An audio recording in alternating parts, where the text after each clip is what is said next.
The Bible. Is it hard to understand? When it comes to reading the Bible, the first thing that comes to mind is the fact that this is the Word of God. The seals have been broken, and the truth is here. And when we go throughout the scriptures, when we go throughout extra biblical records, we find that the language that God employed, that He used to create the heavens and the earth, was the Hebrew language. Christ said, I came for the lost sheep of the house of Israel. But yet no one, no religious leader, no religious church out there anywhere can now identify the 12 tribes of Israel. Can we? God is quite simple, but it seems as if man makes understanding Him hard. What are those mysteries? The truth of your book and the truth will make you free. The Hebrew and Bible Academy. You're invited.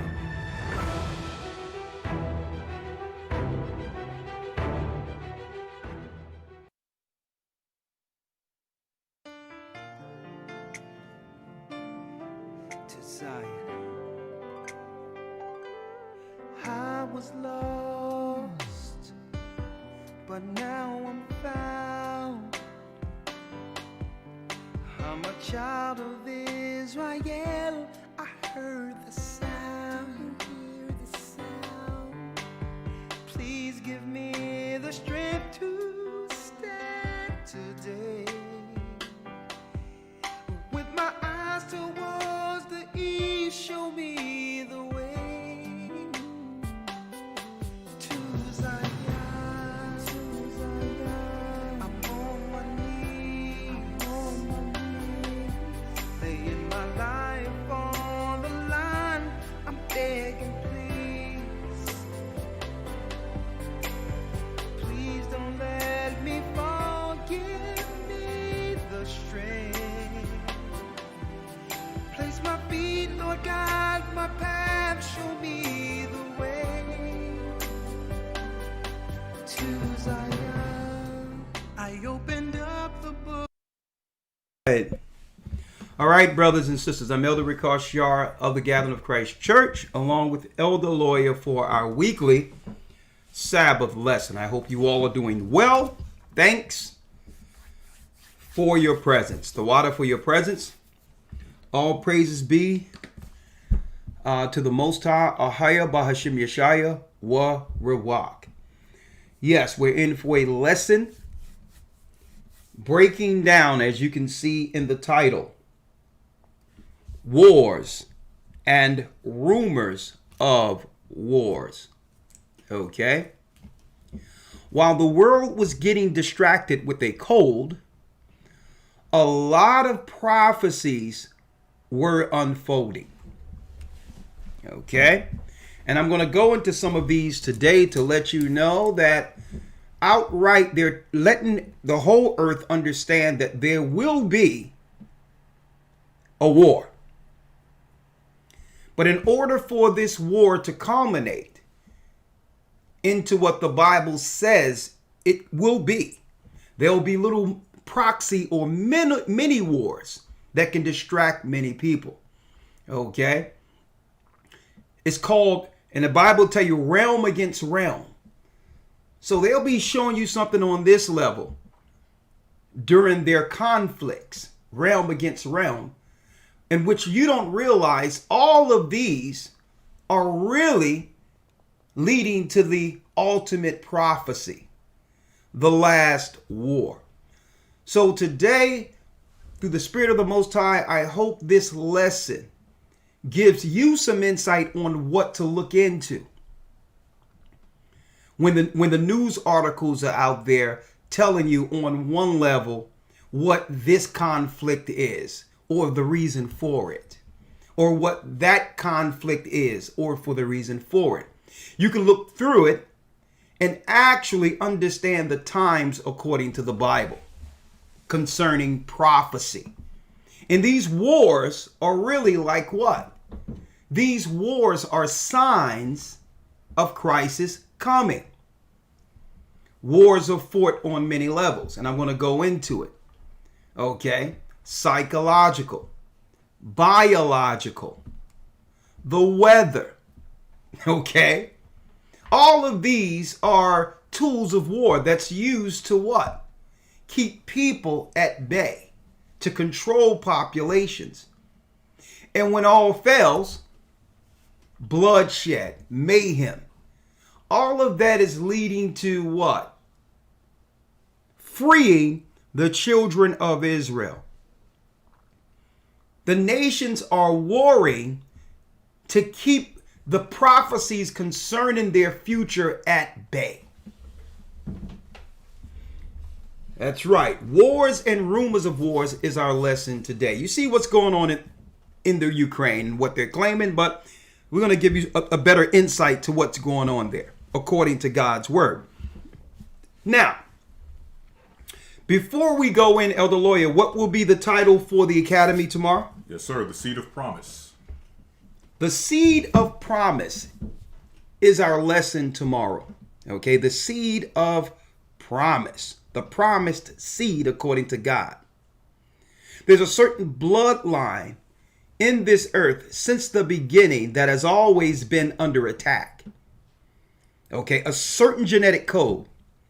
It so happens to be our genetic code. That's between the crosshairs. It's prophetic that the children of Israel would go through Jacob's trouble. Okay, so we're going to go into that. The promised seed, to show you beyond any shadow of a doubt that the Most High has always had a chosen people according to bloodline. Not just under a belief system. If you believe in Christ, that you are God's seed or you are the children of God. Let me make it clear. All people on earth are children of God. Okay? That's not the conversation. The conversation is, who did he choose out of all people? That's the conversation. So we're going to make that clear that the Most High has never changed his mind concerning us, the children of Israel. Okay? He have never changed who his chosen people were or are today. So genetically, we are what? We are the children of promise, heir to a kingdom.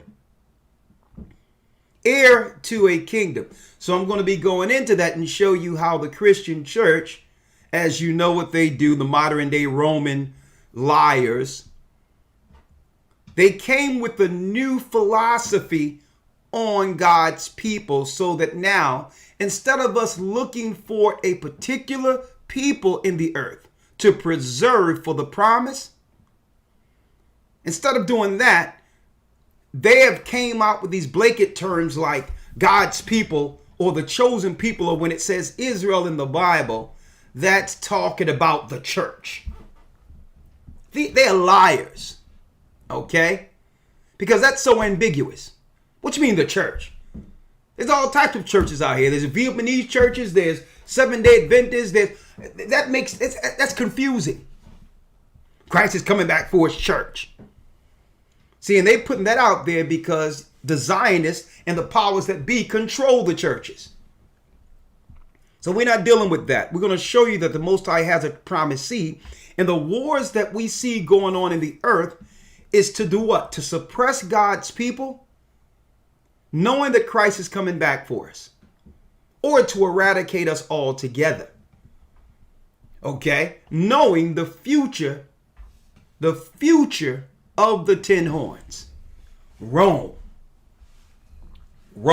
So we're going to be going into that tomorrow. We're going to show brothers and sisters of the Lawya exactly how civilization began right after the flood. How the Nephilim and others were able to go from that side of the flood to this side of the flood and began to set up their empires on this side, controlling and destroying the children of Noah. But the Most High would have out of all those people, just like he has today, a remnant a chosen. He would choose a man by the name of Abraham. And I'm going to go into that tomorrow. The promised seed from Abraham to Isaac to Jacob to the 12 tribes of Israel to Christ coming in the earth to deliver that promise according to the gospel, to the epistles which confirms Christ's ministry, all the way up till what? Up until our present time. The promised seed from the time of the flood to our present time to prove that beyond any shadow of a doubt, we are the children of promise. Tomorrow in the Hebrew and Bible Academy. And what I'm going to do, if the Most High permit, I'm going to see if I can put Zoom on here so that when I set up tomorrow, we can bring at least 2 people from the Academy. Click the link that we'll put in the comment section and give us your testimony or ask a question based on the lesson that was provided. A new feature in our Hebrew and Bible Academy. So we're going to finish up by 2 o'clock tomorrow. Yes, sir. Okay, I'm going to just deal with the scriptures as it is written and break it on out so that we don't, and keep the news within 30 to 45 minutes so that now I can, you and I can begin to start seeing our brothers and sisters in remote areas on the other side who has always supported this academy. You don't want to miss that, all right? The Hebrew and Bible Academy, okay? You don't want to miss it. Tomorrow, it's week 3 of the academy. Week 3. Week 3, folks. Which means if you enroll, and we have someone on standby operating right now for the enrollments. If you enroll, we'll make sure that not only will you receive the information to get in tomorrow, the links, the PDFs, everything. I mean, a lot of work have went behind this as far as the studies and all that we send you personally. You'll also receive the prior 2 weeks missed, including the news, all of that. And a lot of people out there are out of touch because CNN and these other news circulations has actually began to divert people. For a while, they've been diverting people from the real news that would have us understand how close we are to Christ's coming. Well, you'll get the 2 weeks as well as the news that you missed. You need it to catch up. Okay? You need that news to catch up with what's going on prophetically. And you'll get the lessons. The creation of the universe, as well as, that's right, tracing the serpent seed. Proving that the so-called gods or aliens are really, according to the Bible, the fallen angels who control politicians and judges in this earth and priests over religions, and they're still in control at our present time. That's week 2. And then we go into the promised seed. We went to the serpent seed last week, and now we're going into the promised seed. Finding our fathers. Finding our fathers. And this is, and guess what? And this is no harm or no shade on any other race of people. This has nothing to do with uplifting our people over everyone else. It has everything to do with what? Setting the record straight according to the gospel. To the Jew and the Israelite first. The Jews according to bloodline, not religion. And also the Gentiles. You don't want to miss that. So let me jump right in. Historytimes.org.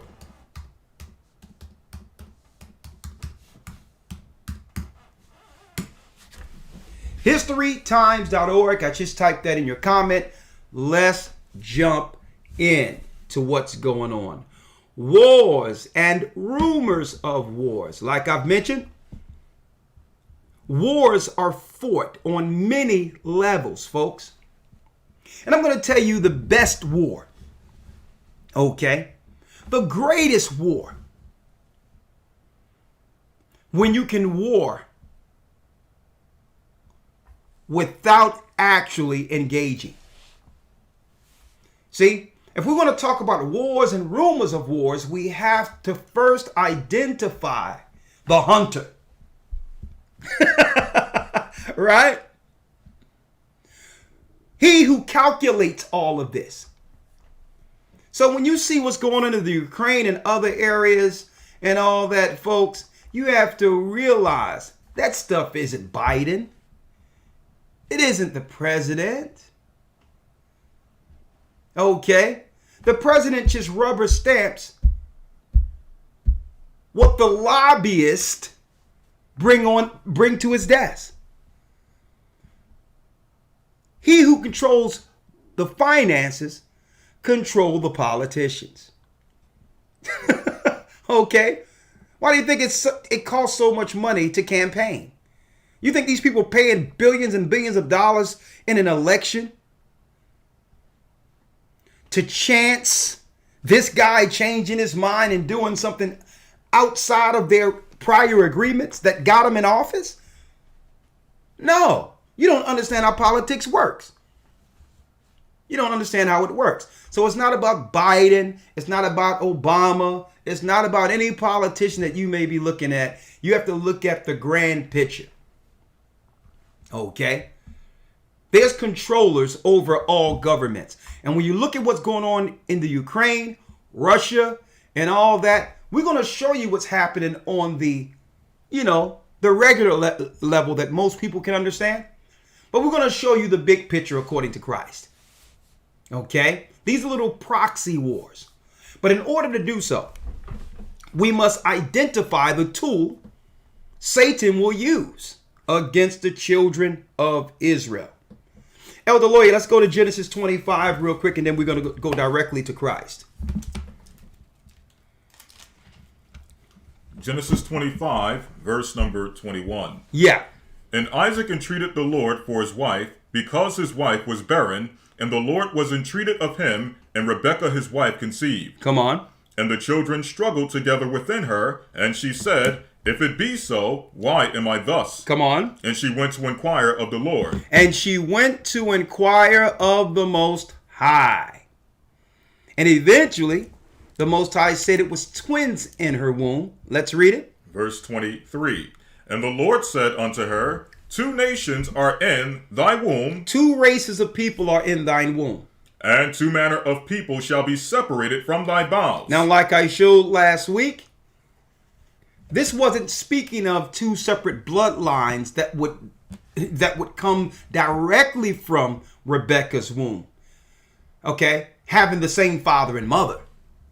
This was prophetic. That one of these children would eventually go off and do what?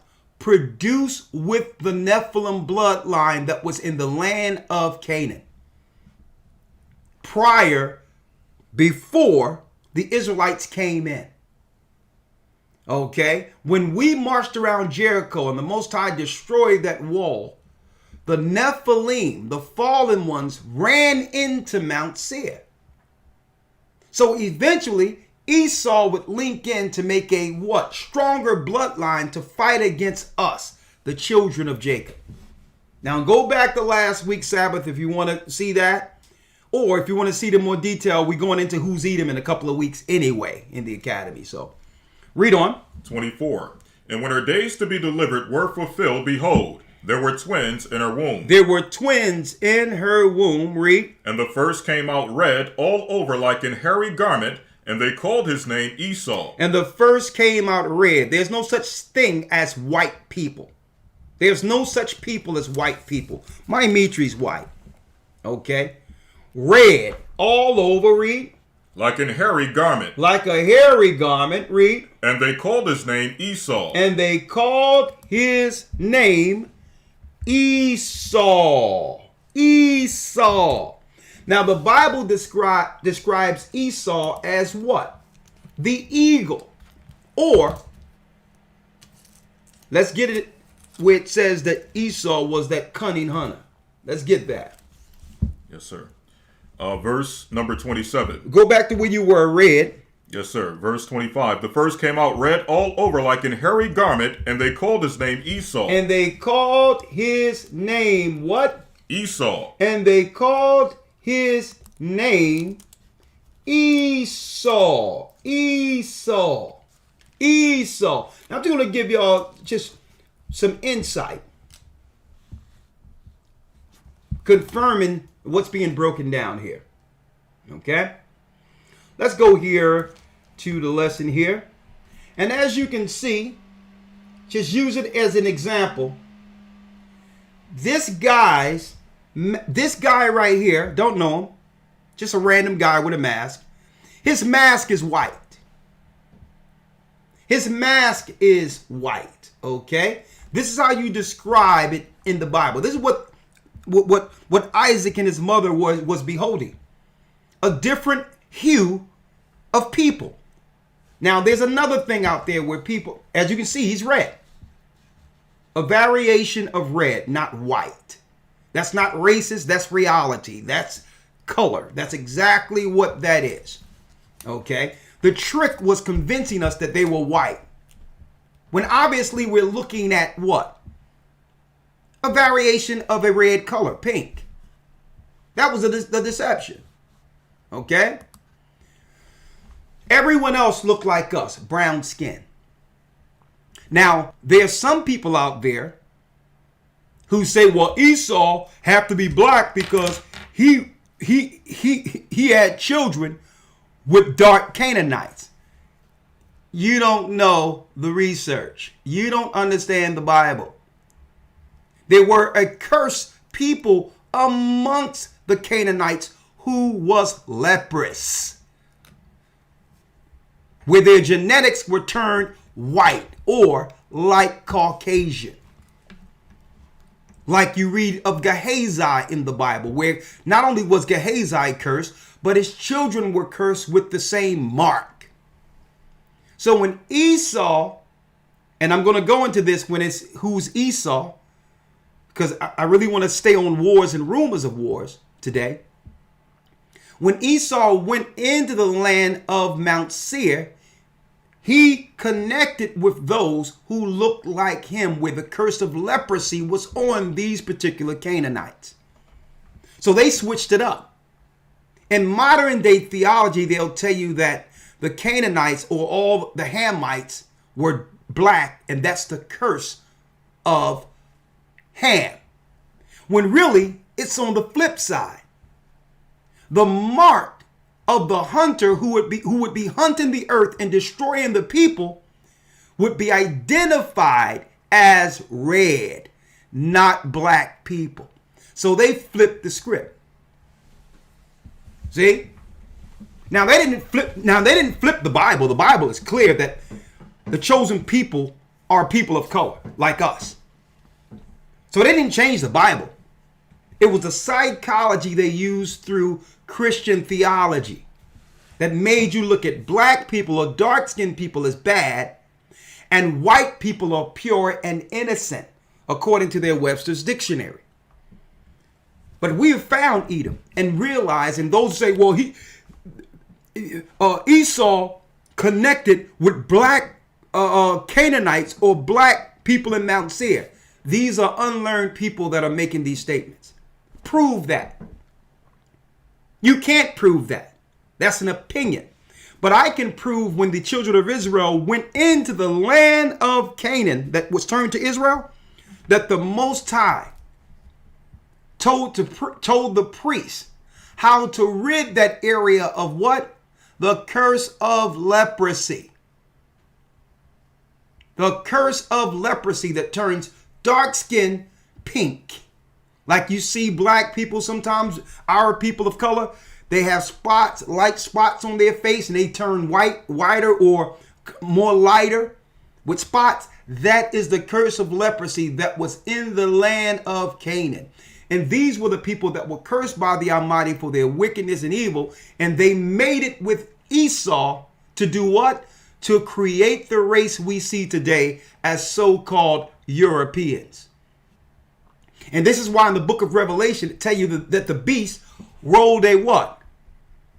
That it was a scarlet, that the woman rode a scarlet colored beast, a red beast. A red beast, okay? Now let's show you how Esau, his mentality to actually gain power in the world. What gift would he receive? Let's read that, Elder Lawya. Where he was what? Yes, sir. Verse number 27. And the boys grew, and Esau was a cunning hunter. He was a what? A cunning hunter. A cunning hunter. So you have to realize the greatest power of a hunter is not what? When you don't have to physically engage someone. Okay? You can hunt. You can use the all-seeing eye, the satellites, and find out where everyone is. You don't have to engage a person to destroy them. That's one of Esau's powers in the earth. That being a cunning hunter, and you know what? Psychology. Psychology. Esau has the power to never show his hand. Why? Because he practiced a certain mannerism, a cordial interaction. Even he'll do that while he's injecting the poison in you, and while he's actually laying you out and destroying your community, he'll smile in a trusted manner to a degree where our people will think, well, hold up, they could never think to harm our people. No, psychology is one of their greatest gifts used in warfare. Okay? You cannot look at what they say or how they act. You must study what they do. They're cunning hunters. Strategic. Read. And the boys grew, and Esau was a cunning hunter, a man of the field. A man of the field, out in the woods, hunting, gaming. So a lot of this stuff is what, brothers and sisters? Is game to them. I'm going to show y'all, folks, but Christ has identified not only the children of Israel and has awakened us. He has given us an insight to what Esau is doing in the earth when it comes to wars and rumors of wars. It's never what they're telling you. Matthew 24, Elder Lawya. St. Matthew chapter 24, verse 1. And Yeshua went out and departed from the temple, and his disciples came to him for to show him the buildings of the temple. Come on. And Yeshua said unto them, See ye not all these things? Verily I say unto you, there shall not be left here one stone upon another that shall not be thrown down. There shall not be one stone upon another that will not be thrown down. Now, what was Christ talking about here, brothers and sisters? He was talking about our temple. The one place that connected our people with the heavens. Okay? Once a year, all of the greats within our people, all of our people would go to Jerusalem to bring our sacrifices and homage to our own God. We didn't go to Buddhist temples. We didn't go to Roman temples, like your Christian churches today. We didn't go to mosque and all that because we knew these were Babylonian satanic temples that could only produce spiritually for the people who were over that particular religion. Okay, so we didn't go to mosques or Roman temples that was set up through government. That was colluding with the Roman government. The only place in which we can connect to our God at that time before Christ was the temple in Jerusalem. So Christ was letting us know this connection with the Almighty will soon be broken. And y'all going to be searching for my God. No longer will we once a year come together or 3 times a year come together to this temple. And through that, it strengthened us because they didn't just come there and it wasn't just routine. This was our political stance, our political place in which we can conversate amongst each other concerning our affairs as a people. It wasn't just us just reading the Torah. See, we would go here for social standings, conversations, what you would call annual meetings, so that we'll know what's going on with our people. Okay? And understand the political landscape. We had that in Jerusalem. So it wasn't just a religious temple. It was a place we can sit there, we can trade, we can conversate, we can talk about our past, our forefathers. The temple kept our people, Judah, Benjamin, and Levi at that time, intact. And Christ says, you see this? It's coming down. And like I showed you last week, the Wailing Wall that they've made a religious shrine for Jewish people as well as Muslims and Christians was a fort where what? Where the Romans were held up to destroy our people in Masada after the temple was destroyed. And that confirms what Christ was talking about. Fort Antonia is the Wailing Wall when you do the research. It's not a part of the ruin of Jerusalem. The ruins of Jerusalem is an entirely different location. So they claim they're at the Wailing Wall because they're crying about the temple being destroyed when these are the people that are behind destroying the temple. Right? So Christ said, see these things? Not one stone will be upon another. Our temple will be destroyed. And he was putting it out there. That we're going to have to connect another way to our God. Socially, religiously, civilly as a people, we're not going to have one location to come together anymore. Got it? He says that this thing going to be destroyed. Read. Verse 3, and as he sat upon the Mount of Olives, the disciples came unto him privately, saying, tell us, when shall these things be? And what shall be the sign of thy coming and of the end of the world? Okay, what is the signs we can look for Christ? Now, these are the signs that everyone who believe or understand the word should be looking for. These are the signs. Do not go for the lies that the Christian theologists and the Muslim teachers and imams have been putting out there. They're liars. Okay? These are the signs. So when you hear about a rapture and all this other stuff they're talking, know that that's misdirection. When you hear about some one antichrist is going to pop up out of the earth, know that that's deception, because none of that is within Christ's teachings or Christ's warning of Christ's signs, better word, given to the disciples. None of that. None of it. Read. Verse 4, and Yeshua answered and said unto them, take heed that no man deceive you. For many shall come in my name, saying, I am Christ, and shall deceive many. Many shall come in my name, saying, I am Christ, and shall deceive many. And really, the only religion that's outright using Christ's name within the title, within the frame of their particular religion, is Christianity. They're going to use my name to deceive the earth, saying, I am Christ, and shall deceive many.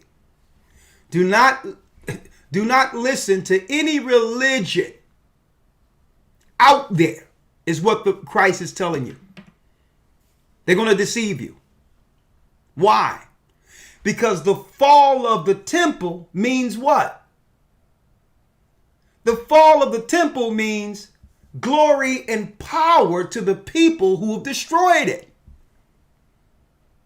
So how can these people teach you about me when they're the ones who destroyed your coming together, your temple, your connection with God. You're going to listen to them? Then you have Islam talking about, well, Christ was a prophet. Christ was a Muslim. Liar. This is how they're using Christ's name for credibility. And that's how you know Islam is one of the bottom satanic religions, because they need our book to be credible. They need to start talking about our prophets because they don't have any. Okay? There's none. Don't try to hook arms with us and try to steal our knowledge and understanding and our forefathers and use another book only to do what? To claim that the book of our forefathers, which brings us together, is tampered with. That's another religion that uses Christ's name to try to co-sign. He was a prophet like Muhammad was a prophet. Liar. He was more than a prophet. Okay? It's primarily, and then you have Buddhists and all these others. How do they get credibility amongst our people? They start going into the tenets of Christ and saying those tenets can be taught within any religion. Christ is more so a concept. Evil, wicked deception. He's more than a concept. He's more than a prophet. He's king. And he's coming back. Right? He's more than a prophet. So the first thing, listen, Christ could have shown any signs he wanted to. The first thing he said was, do not listen to these liars who are going to use my name. Because you're not going to use my name without first doing what? Giving the gospel to the lost sheep of the house of Israel. You can't use Christ's name unless you do that first. Because that's the first thing Christ did. Hold on, get Matthew 5 and 10 and let's confirm that. Matthew 10 and 5. Say Matthew 10 verse 5. Yes. But go rather to the lost sheep of the house of Israel. So how can you say you coming in Christ's name and you can't even identify his people? Liars. See, this is how you know the people Christ was warning us about.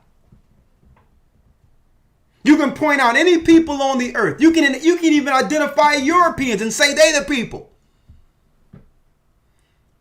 You know who the Ishmaelites are, Arabs. You know who all the other races, the Hamites who are in India and different parts of the Sudan, different parts of Ethiopia. Those are the Hamites. But yet you cannot identify the lost sheep of Israel? Liar. Because if you knew of Christ and can speak of him, surely you would know his people. Read it again, Elder Lawya. Yes, sir. Starting from verse 5. These Yes. 12 Yeshua sent forth and commanded them, saying, Go not into the way of the Gentiles, and into any city of the Samaritans enter ye not. Come on. But go rather to the lost sheep of the house of Israel. That's right. Christ didn't give a mission to the Gentiles until after his death and resurrection.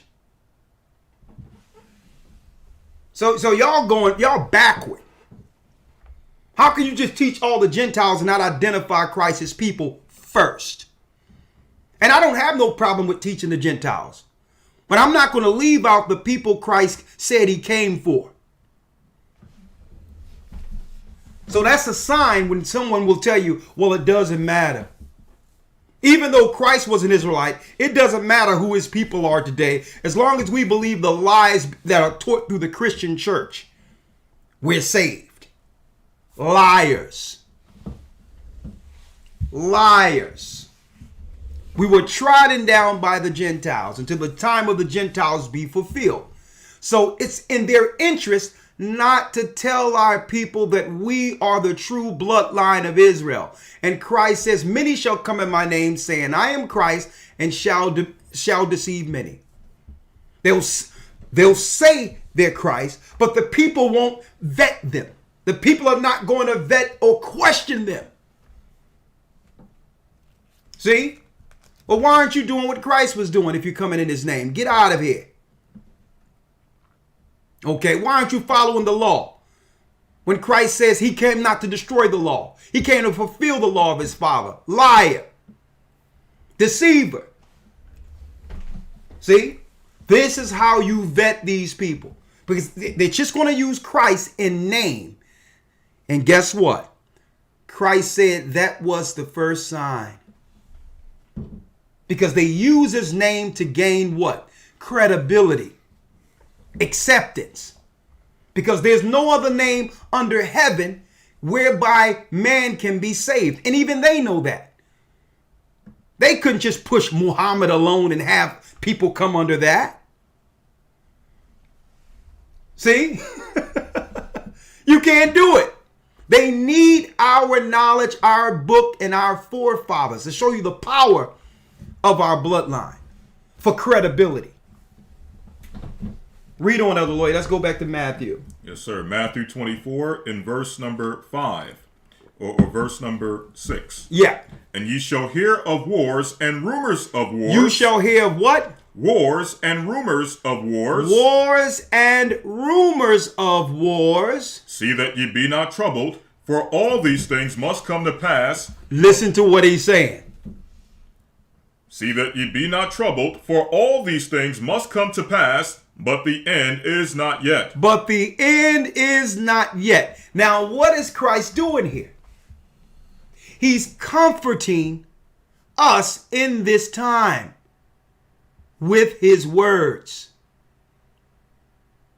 He's comforting us in these times with his words. He told us this. See? He's comforting us. All these things, don't be troubled, is what he said. Don't panic. And if someone is panicking you during this, they're of the devil. Do not panic. Because what is he saying? The end is not yet. See? So we're going to hear of wars and rumors of wars. And what's going to happen, those who are not what? Grounded in the word, grounded in Christ, is going to look at what's going on in the news, get triggered, and begin to panic other people. When really, a calm should come over us. Why? Because Christ confirmed that these wars and rumors of wars would come, and that he would do what? He would guide his elect through it. The first understanding of being able to guide through it, the first, I would say, gift of seeing what's going on is because you also can see the hunter. Wars and rumors of wars. The hunter is going to be working on every level to panic the people, so that now you're running out of aisle, and now he can pick you off because you're looking at more so what the hunter is doing and not what Christ said. So a lot of this stuff is out there to panic the people, to shake the tree, to make people afraid, so that people could expose themselves or eventually fall to one of the hunter's devices and die by doing so. Are you more afraid of the hunter? Let's weigh this. Do you believe Christ more so over the fear you have for the hunter?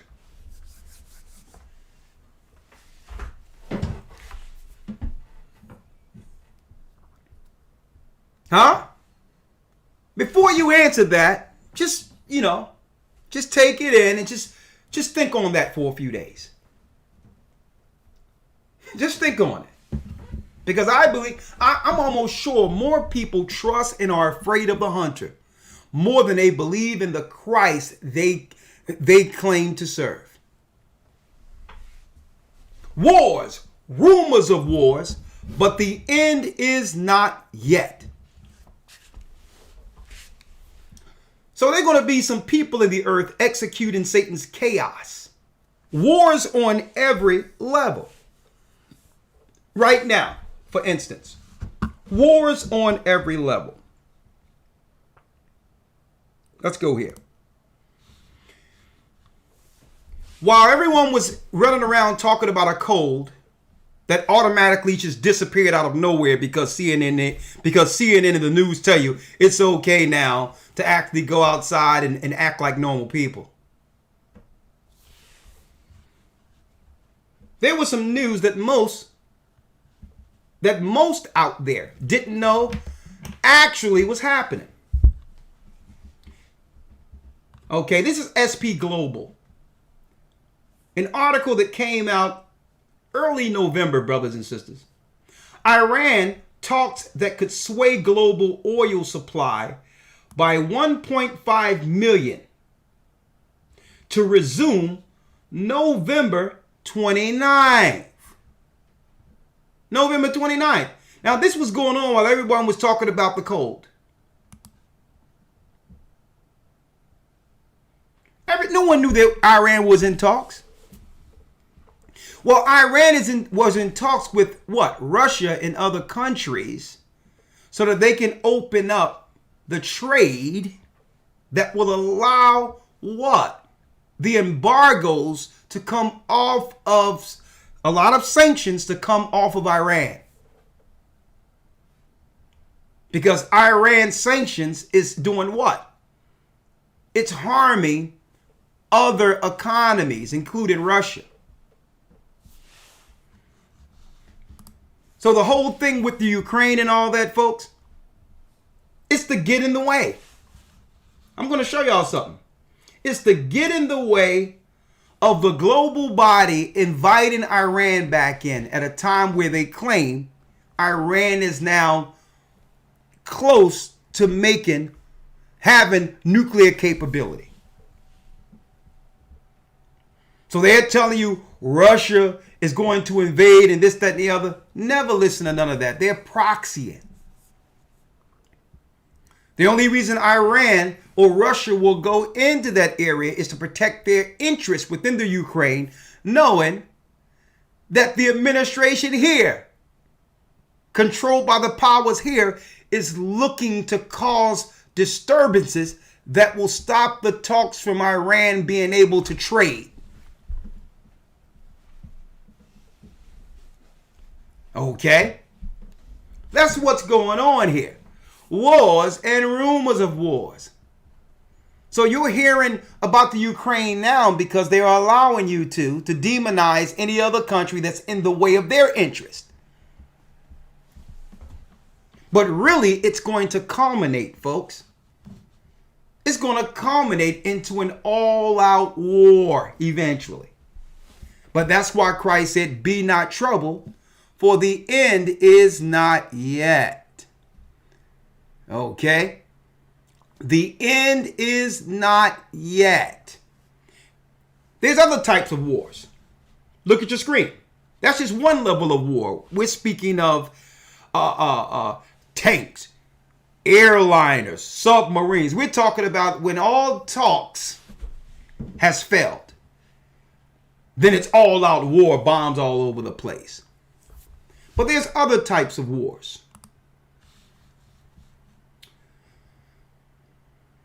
American history of weather warfare. American history of weather warfare. Prior to the Environmental Modification Convention. Did y'all know that exists? Now, this was before they were talking about global warming, something they want to convince you all is happening right now, so that you're not alarmed when the weather is all jacked up at any place in the earth out of season. This is why they'll tell you it's global warming, because people know that something is going on with the weather that isn't right. So now the built-in excuse is when it's snowing in June, oh, global warming. Climate change. When really, there's a history of weather warfare that none of the civilians of the earth knew about. American history of weather warfare. Prior to the Environmental Modification Convention, signed in Geneva in 1977, the United States used weather warfare in the Vietnam War. Who?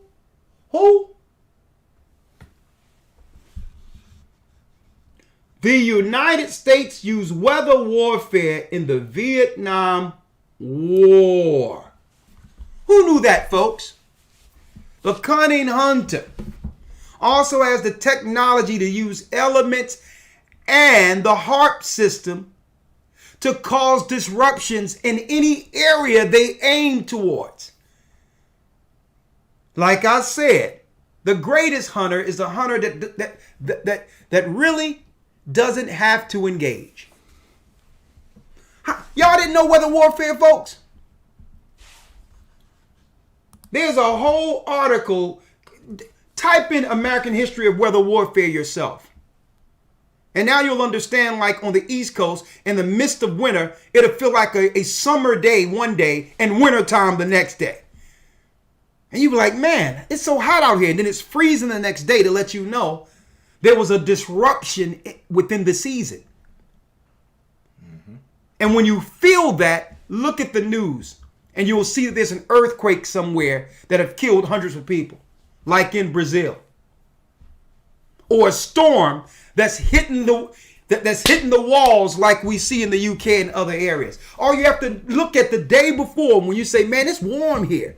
This is a dead of winter. It shouldn't feel like this in February. You know that weather modification is happening. Some place is getting tore down, and all of what we should be experiencing, the cold and all that, they utilize and move it as a weapon politically against other nations. Wars, rumors of wars. See? So we can't be troubled because Esau fight on every level. The greatest gift that we can have through Christ is understanding the signs and to be able to see the prophetic enemy and his devices. Warfare, psychological warfare, chemical warfare, pharmaceutical warfare. Right? Now, Elder Lawya, since we're talking about wars and rumors of wars, what happens next? Matthew 24. Matthew 24, verse 6. And ye shall hear of wars and rumors of wars. See that ye be not troubled, for all these things must come to pass, but the end is not yet. But the end is not yet. So don't panic. Watch. That's why Christ said, watch as well as pray. Watch. Read. Verse 7, for nation shall rise against nation. That's one race against another race. And this is why Esau, through his media, has, since perpetuity, stoked racial division. It's a tool to keep people from conversating. To keep people from understanding that regardless of race, all people have more in common than they think if only we can talk to one another. See, if only we could conversate with each other. At the end of the day, we all really want the same thing. We want peace. We all want peace, and we want what? A better world for our children. Okay? We all have this innate spirit to protect our family. We all really, when you really look at it, we all really want the same thing, but these racial divides that are being stoked interferes with conversation that Satan and the hunter don't want any of you to have. The only apparatus they want you to be able to trust is what? The government's initiatives and power. Don't trust anyone else but them. See? And this is what they do. They stoke racial tension. Okay? Finance what? They finance dissent in which citizens don't trust one another. And this is what they do politically. And I don't mean to digress here because this is a part of war too. If you decide to get something shot up in you, that's your business. I have no problem with that. That's your body, your choice. But I don't know what's going on with the psychosis of people who made that choice, who feel a need to try to push their decision on other people. That's psychotic. If you are already protected and you feel protected, why are you pushing it on someone else? Huh? Why? It's not because you care. Really, in your mind, you know you're dealing with a lot of little things within your body that you didn't experience before. And a lot of people become so selfish that they don't want to go down by themselves. They want to be able to call someone and ask, well, are you experiencing this too? Are you going through this too? They want someone else to be able to relate with the choice that they regret making. But now they're putting pressure on other people. Another way of doing what? Dividing people. What happens when you say one race of people is more susceptible to a disease or to something that's destructive in a society than another race of people? That's political segregation. That's nation against nation. I don't want the news telling people, well, we need to really help those who are primarily affected by something. No, don't even put that out there. We don't want your help. Because that's telling other people when they talk to their children, you can't go around these people. You can't go around them because they're more diseased than everyone else. That's nation against nation on a political, psychological level. Read. For nation shall rise against nation, and kingdom against kingdom. Kingdom against kingdom. And there shall be famines and pestilences and earthquakes in diverse places. Yeah. And see, this is what y'all don't know. With the weather warfare and all that, it was aimed towards countries that was going to produce what? Grain and all that. Grain and foods and vegetables for the upcoming season. Iran got in these talks, and guess what? Iran is willing to compromise to some level, according to their side, because I heard their side too. Because why?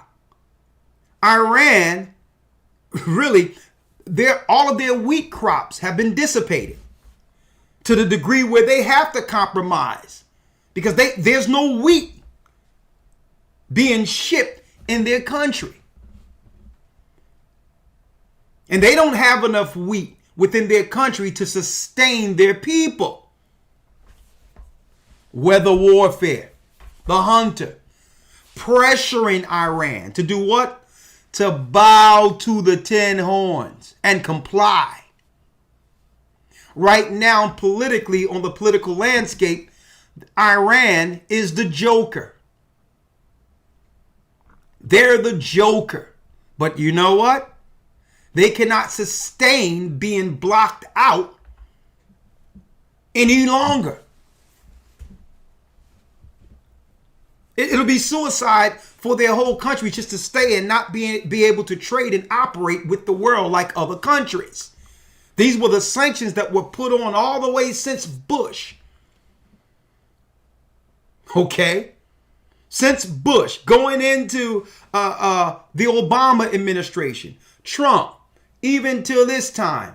Imagine all those years not being able to operate outside of the borders of your country politically, economically. So it's stressing the country to a point where what? There's nothing to lose for them now. All of their wheat crops has been destroyed. And there's not enough wheat to feed the Iranians. This is what they didn't tell you during the time when the only thing on the news was a cold.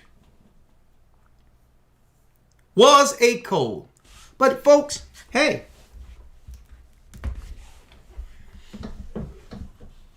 where are we going now? Weather warfare? A lack of bread, food? Right? The Bible tells us this, folks.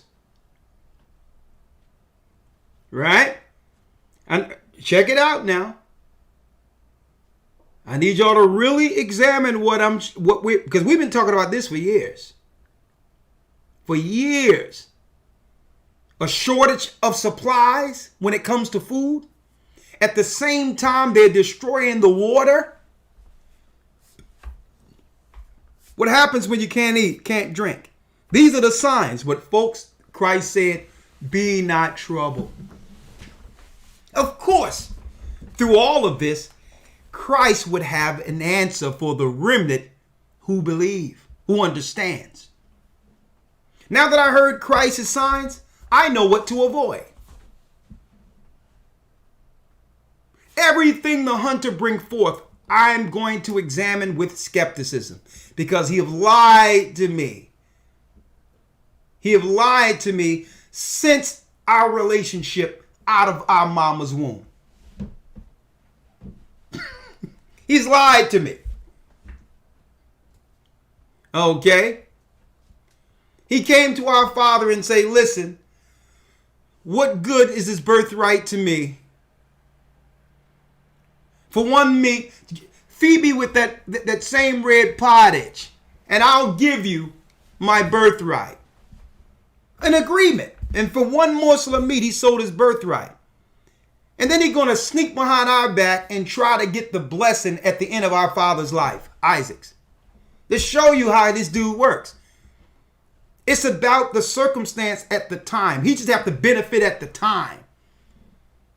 But there's no treaties he keep in place, no agreements he keep in place. So how can I believe what our brother Esau or the hunter tells me when it comes to what? Protecting me. So I have to look at anything he's shoveling, anything he's bringing forth with a level of skepticism and weigh everything they're bringing forth through Christ's signs and Christ's words. And Christ is saying out of the Bible, don't trust that brother.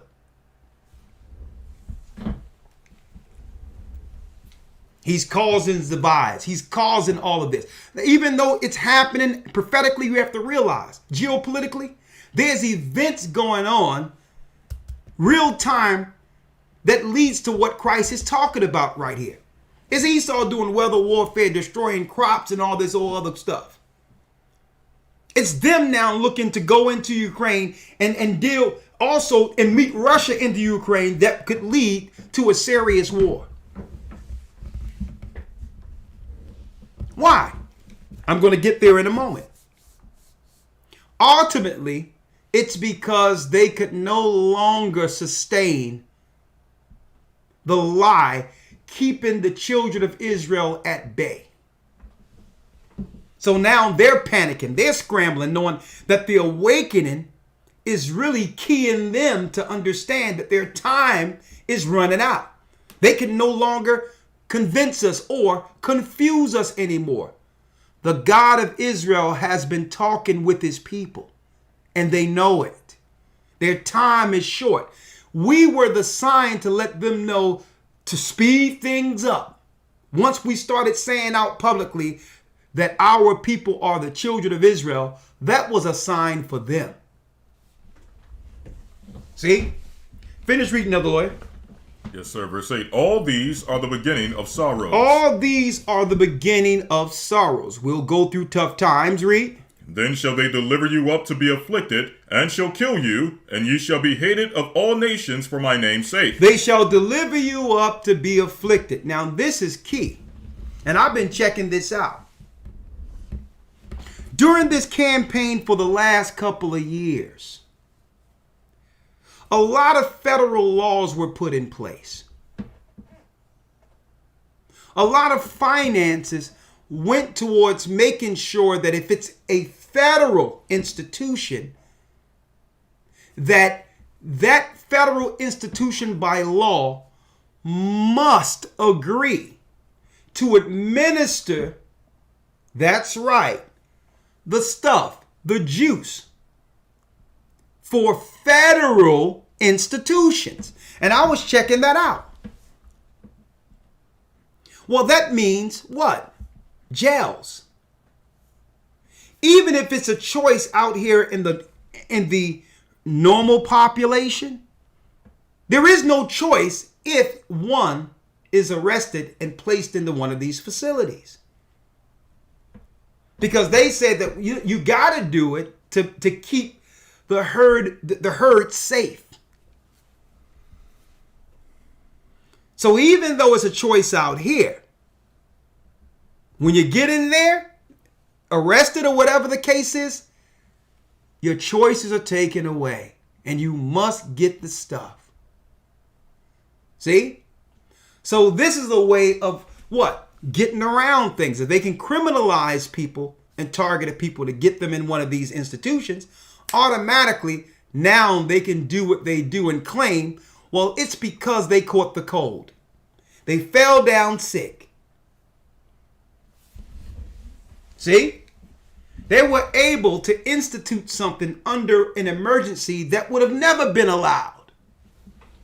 A place in which they can actually target people and deal with people without any of the family members understanding the sinister plots that's going to be against individuals that go through these institutions. Here it is. Even the Bible says in Revelation, the second chapter, behold, they shall throw you into prison. Who? Who shall throw you into prison? What's waiting in the prisons? Well, who will throw you into prisons? Elder Lawya, get Revelations 2:9 and Revelations 3:9. Who will throw you into prisons? Revelation chapter 2, verse number 9. Read. I know thy works in tribulation and poverty, but thou art rich. I know thy works. Your tribulation. I know what our people are going through. This is what our God is telling us. But thou art rich. Now we poll as poll. What is the Most High talking about right now? At the end of this is an inheritance. Because with the name comes the world, comes the land, come all the promises of Abraham. See, we can't see it because we weren't taught it. This is why they destroyed our temple, because we discussed rulership, power, unity, and all that at that temple. See? But now it's saying what? Thou art rich. You don't see it. But it was prophesied that our children would rule one day. Not only just rule over our oppressors. And that's what the Gentiles are attempting to stave off. Guess what? The Gentiles cannot run from their fate. We couldn't run from ours. When the word of God goes out, it doesn't come back void. He told the children of Israel, if you disobey this law I'm giving to Moses, your people will go into captivity. Now, it's not permanent, but you will go. Could we escape it? No. There was righteous people throughout all generations, even after that law. The Most High chose prophets, teachers, and all that. But those good people within those societies, Israel societies, our forefathers, couldn't stave off the curse. Even though there was good people throughout all of it. So Gentiles, yeah, there's some good people even amongst the Gentiles and nations. And I'm speaking of Esau and all these other nations. There are good people amongst all races of people. The Gentiles are not going to be able to stave off what's coming at them. It's our God for how they treated us. Yes, we went into captivity. We did a lot of things against our God, but they went beyond measure. They went beyond the line the Most High gave them, which the angels recorded. Read. Verse 10. Fear none of those things which thou shalt suffer. And he says, fear none of those things which thou shalt suffer. Read. Behold, the devil shall cast some of you into prison, that ye may be tried, and ye shall have tribulation 10 days.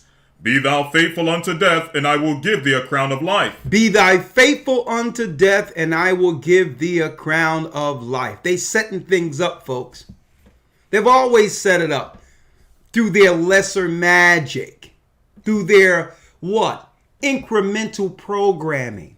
They got us adjusted in our minds to accept lethal injection in jail. But they use hardened criminals to adjust people into witnessing lethal injections in jail. And now all of a sudden, after the campaign and everything, it's your choice what you want to do. We're going to lower the mandates and all that. At the same time, guess what? They're not lowering anything where it's instituted, where all of this stuff now is being given out to prisoners in jail right now. Folks, here it is. Here it is. Here we go. And see, like I said, they're predictive programming. They're predictive programming. What else have they programmed us to accept? What else have they programmed us to accept?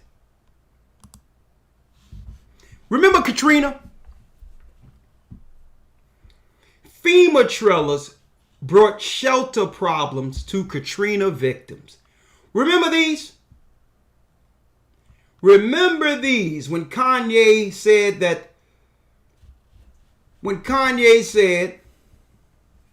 George Bush hates black people. FEMA trailers brought shelter problems to Katrina victims. Oh yeah, predictive programming, because when you know that the weather warfare is going to destroy the crops, when you know that the dollar is being stressed due to this administration and others pumping all the finances in the system, that stresses the dollar that will make the food we do buy go up. When you know the stress that's going on in the Ukraine that's going to lead to high gas prices, alternative living must be established for those who cannot afford housing. So let's go to New York City real quick. The urban disaster housing prototype. Hence the reason why they put a black mayor over New York, so that no one can say this is a racist agenda that they're about to roll out. In overview, New York City built and tested post-disaster housing prototype to residents who may lose their homes as a result of a disaster. As a result of a disaster. Man, what's coming? Prototypes. Prototypes of homes. FEMA pods. And this is why they've been programming people and adjusting people to desire tiny homes. Mm-hmm. Oh man, that's nice. That's cute. See, that's part of their programming. Why? I need you to see how, that's right, through predictive programming, our people are going to look at this like, you know what I mean? These things aren't that bad. Now, what did they do? Through lesser magic, they put the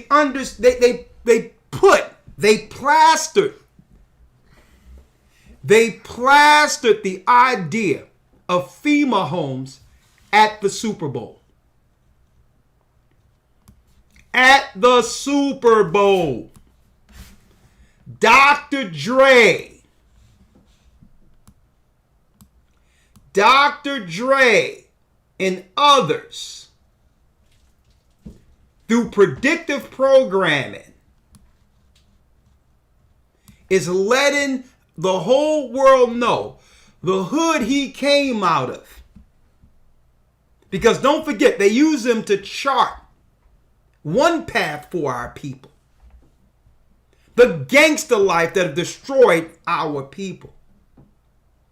Only for him to come at the end of it and say, this is what comes next. Our people dancing and celebrating in FEMA pods for the Super Bowl. Predictive programming. Like I told you folks, war has always been fought on every level by the hunter.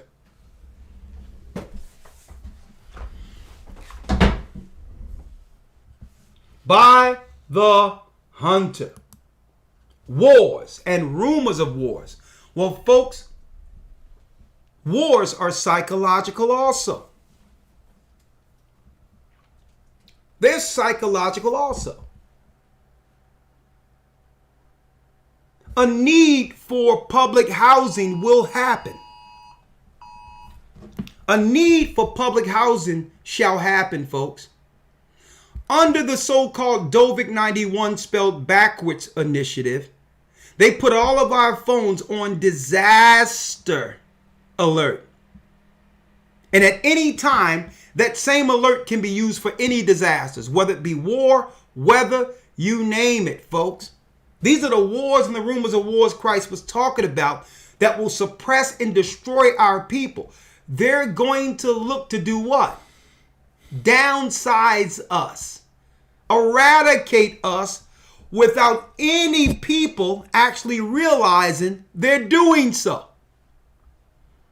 So where we're living in these big cities, without the food resource to sustain us in these cities, they have already began to produce alternative living. And they're going to make it seem nice, cool at first, inexpensive at first. And folks, they're not just doing it here in the U.S. Wars and rumors of wars. Elder Lawya. Yes, sir. Let's go now to the book of Baruch. The book of Baruch. And what I'll do, so that people can follow us here, brothers and sisters can follow us here.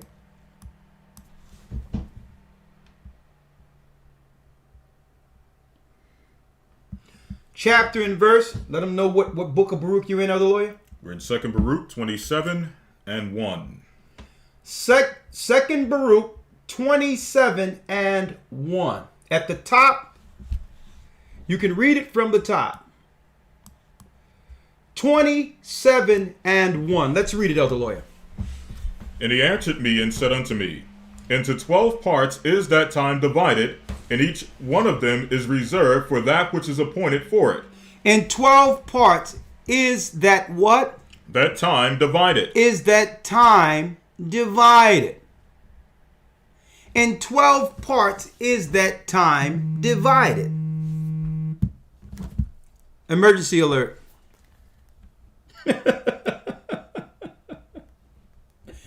Right? In 12 parts is that time divided. Come on, Elder Lawya. And each one of them is reserved for that which is appointed for it. Come on. In the first part, there should be the beginning of commotions. There shall be the beginning of commotions. We're going to hear about commotions going on. Nation against nation, kingdom against kingdom. Disagreements in people's houses over ridiculous stuff.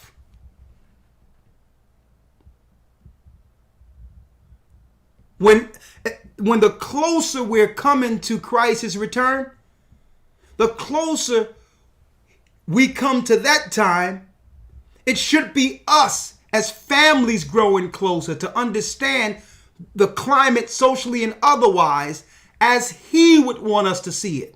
Not according to the hunter. Not according to what the government is saying. And you got family members right now in commotion because one family member chose to take a medical procedure that wasn't around in 2019. And is mad because another family member isn't going to take it. I thought y'all loved one another. And you're going to let somebody come in with a campaign that's going to divide your house? Commotions. That's why I tell people. I told people. And I'm going to tell you, man, I was sitting next to this guy. He was a white guy and all that. He was a little rugged looking guy. And he thought that he could talk to me about some Arab people, some Afghanis or something. And he's talking to me, talking, yeah, these Afghanis, some of them coming around. I don't even know if they got the shot. I'm like, well, okay. I'm like, so, and I asked him, and this is what shocked him. If he got the shot, what does that have to do with you?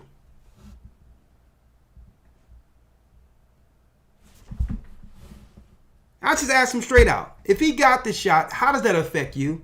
You may not even, you might not even run into that Afghani. So why does that concern you? And he looked at me, he says, did you get the shot? I said, what I do between me and my doctor is medical privacy between me and my doctor. That's the way it used to be before people lost their minds. And I said it just like that. But in my mind, I'm glad he told me that he got it. Mm-hmm. Because you know what I did? Deuces. Okay? I was out.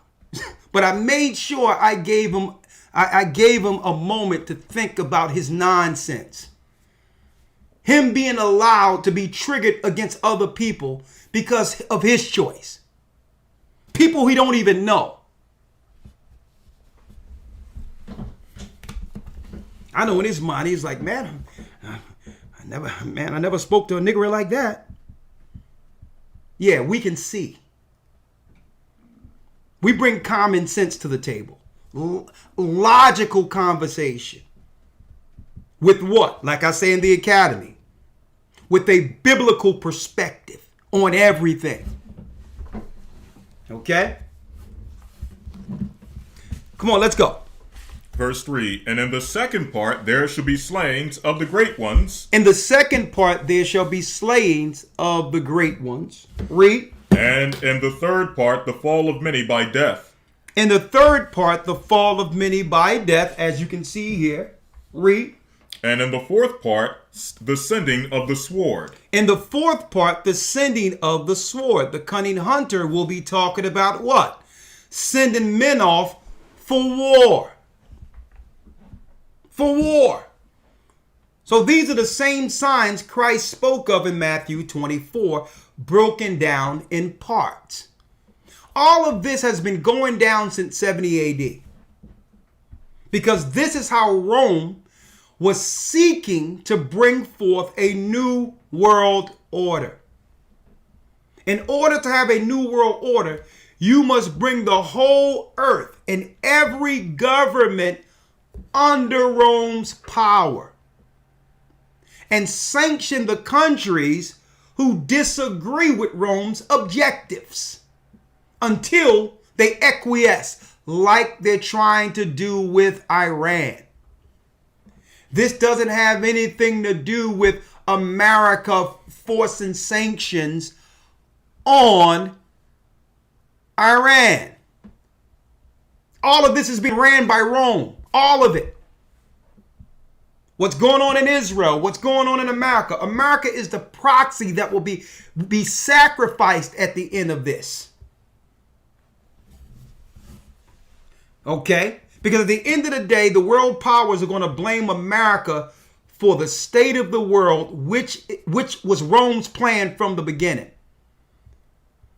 To use a country as a fall guy so that when it's ready to bring forth the New World Order, everyone will be looking at Babylon while they bear rule 1 hour with the beast, which is the last 7. The last 7 of the Jubilee is when Rome will have full power and Europe will rule for a time under the EU. Come on. Yes, sir. Verse number 6. 6. And in the 5th part, famine and the withholding of rain. Oh, hold up. Let's get it. And in the 5th part, what? Famine and the withholding of rain. Famine and the withholding of what? Rain. And the withholding of rain. Now let's get it again. Let's get it once more. And what, Elder Lawya? In the 5th part, famine and the withholding of rain. And the withholding of rain. American history of weather warfare. This is what they're covering up when they talk about climate change or the earth. Okay? Or global warming. To blame the people for the disasters that's going on. They'll turn it on. The disasters aimed towards certain areas happens.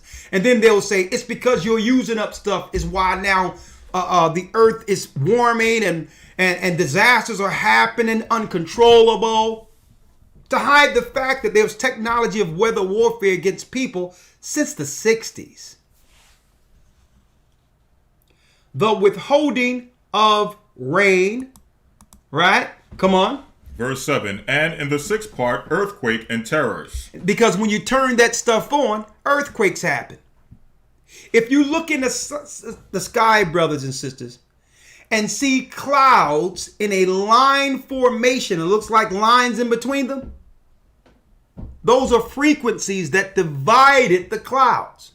I'm not talking about the chemtrails. I'm talking about when you look at the weather patterns of a cloud and you can see lines in between them. That's frequency. And usually when that happens, it's being turned on. Weather modification is being used. And usually it stresses the earth that leads eventually to an earthquake. Come on. Verse 9. And in the 8th part, a multitude of specters and the attacks of the Shadim. Read that last piece again for me, Elder Lawya. Verse 9. And in the 8th part, a multitude of specters and the attacks of the Shadim. And the attacks of the Shadim.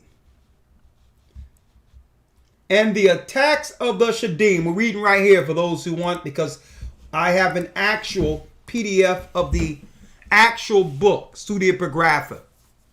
There's more than one book of Baruch. There's what, Elder Lawya? Say it again. It says, and in the 8th part, a multitude of specters and attacks of the Shadim. And the attacks of the Shadim. It's talking about demon possession. Demon possession, folks, which actually is happening within our society chemically through, that's right, folks, a lot of that depression stuff people are on medically, it's opening people up to demons. Okay. When people out there saying, well, you got to pop this Xanax or pop that because I'm depressed or whatever. Look at the side effects of it. Look at the side effects. The side effects is suicidal thoughts. Now, if you're looking to harm yourself, no one around you is safe. These are the attacks chemically of the specters and the Shadims. Instead of people dealing with their issues, their deeply rooted issues, and repenting and being born again and face their lives, how grim it might seem. You're better off accepting who you are and dealing with the mistakes you've made and become better for it than to try to pop a pill to conceal what's on the inside.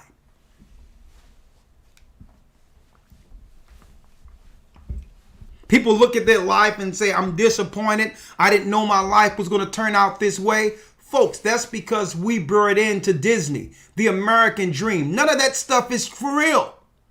And you shouldn't be depressed because you can't keep up with the Joneses. There is no chemical fix for depression. The only fix for depression is repenting. You start popping that stuff, and guess what? And people try to use drugs to distract them or try to make them cold and not to feel what? Their reality. But once you wake up the next morning and sober, your life is worse than it was the day before. Why? That was one day you could have done something about it. You could have done something about it. So you're in a bigger hole than you were yesterday, depressed. And thought that if you pop pills or smoke weed or did something to feel good, it would go away.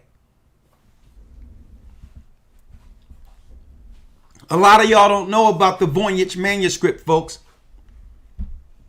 A manuscript that talks about, that was translated out of the Latin into French into English, and which the world powers who worship Satan would use drugs to control the population. Now every other commercial is a drug commercial right now. Why do you think so? They know God is connecting with his people, and they're trying to keep you disconnected.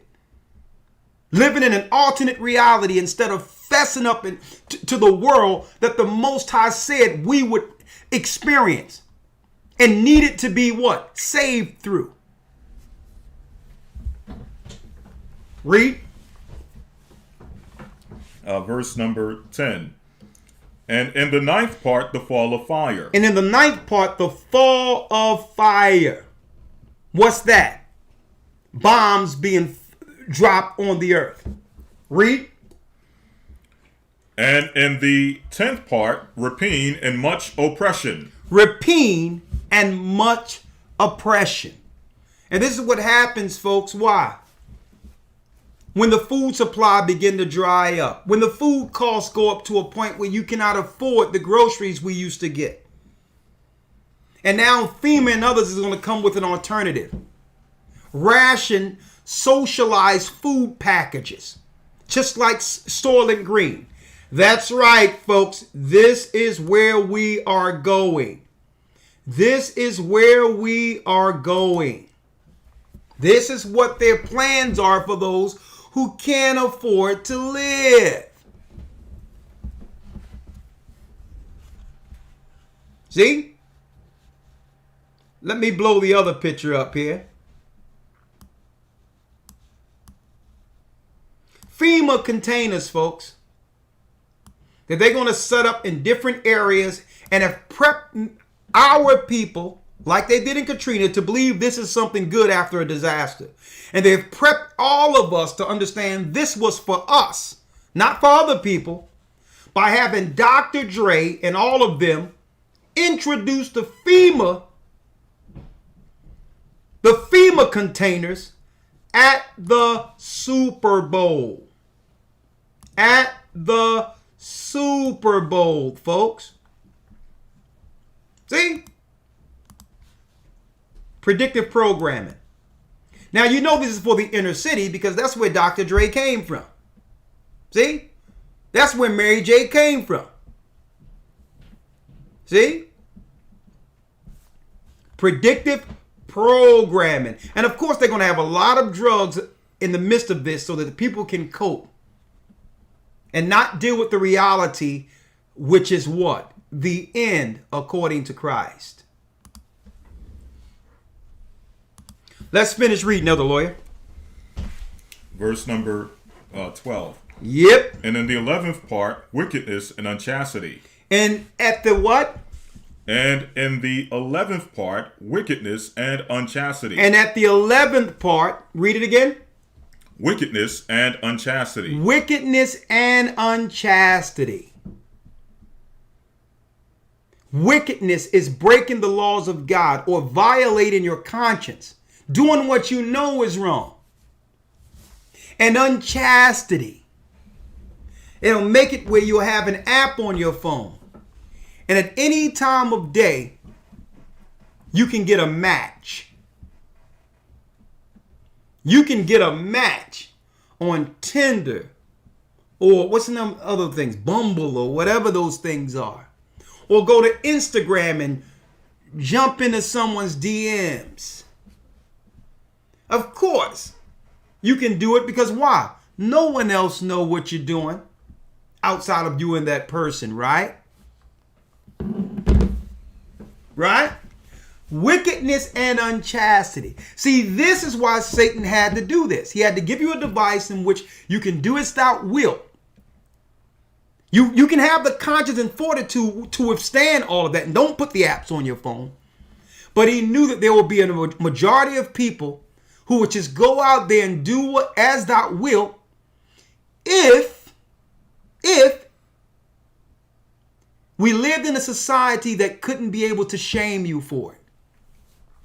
See? No one knows because you're hooking up privately and all that.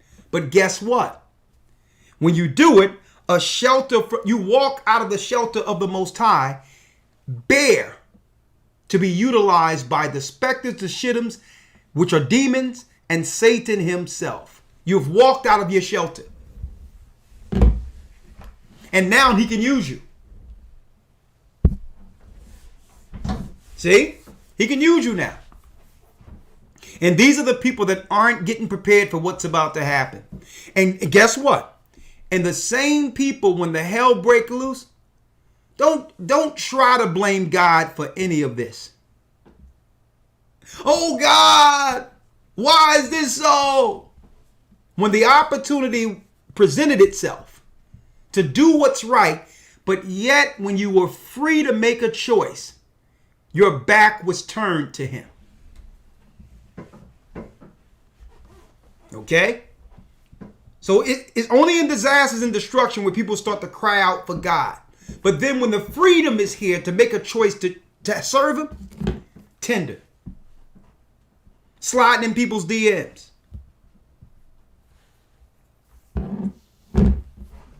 And guess what, folks? It doesn't matter your status. The lowest man in this earth, or the lowest person, or the poorest person in this earth, is going to experience the same terror and destruction that's coming as the richest guy. A guy just around the corner is going to be on the same level as Kanye, Drake, and all this other stuff. Everyone is going to see the signs of the times. And guess what? It's coming for everyone. Mm-hmm. The new world order is coming. Okay? And with the new world order, there is no such thing as status. That's right. Outside of being controlled. Absolutely. Don't be surprised. Is that at the end of this, that Dr. Dre and others, let me show you, will be actually in one of these. Okay? Don't be surprised. See, that's another thing. Our people think because we've gained a certain status, folks, that we're the special ones who's going to be coddled and protected from what's coming, and we won't be, in the mud with our people at the end of it because they like us. We're different. Well, the hunter, when he have no more use for you, is going to throw you back. It's going to throw you back. You're nothing but a tool. Okay? Let's finish reading. We're going to end this out soon. Yes, sir. Verse 13. And in the 12th part, confusion from the mingling together of all these things aforesaid. And in the 12th part, what? Confusion of the mingling together of all those things aforesaid. In the 12th part, the mingling together of all of these things, which will totally confuse people. And this is why people are confused, because it's not consistent. It's not coming in a chronology or in a way of conformity to have people understand how close we are. See? And the Most High is doing that on purpose. But for those who can see, they understand the times. Like I told you all a couple of years ago when they was bringing forth the Dovik 91 spelled backward campaign, just stand pat. They're going to utilize this until a certain number of people are controlled under it, and then they're going to move to the next phase. How did I know that? How did I know that? Listen clearly to how I knew that. Read. It says, and in the 12th part, confusion from the mingling together of all those things aforesaid. For these parts of them that are reserved shall be mingled together with another and minister one to another. Come on. For some shall leave out of for some shall leave out some of their own and receive in its stead from others. Some shall leave out of his own and receive again to its others. So you'll have a campaign that's working now, but when the people start to realize it's not what the government is saying it is, they're going to pull back and put something else out there. That's how I know.